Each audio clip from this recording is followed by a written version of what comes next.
next exercise I'd like you to do is a little bit of reading around the EU-Mercosur deal, which was agreed in 2019. However, its ratification has been stalled due to concerns raised by member states, including Ireland. This deal is a bilateral trade agreement between the EU and the four Mercosur states of South America: Brazil, Argentina, Paraguay and Uruguay.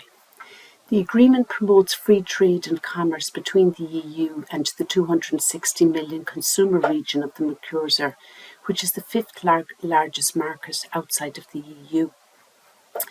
If it comes into force, it will be the largest free trade agreement negotiated ever in the history of the European Union.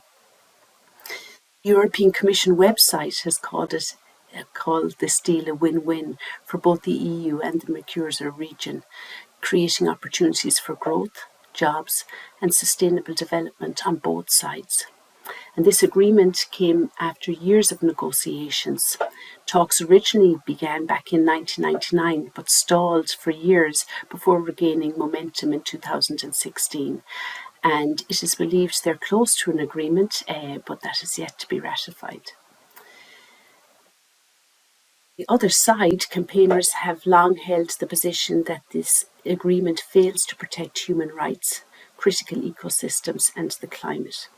Specifically, these concerns include deforestation in Brazil, the potential impact of imports on the EU beef market, and the imposition of stricter standards on EU farmers compared to primary producers in the Mercosur countries of Argentina, Brazil, Paraguay and Uruguay.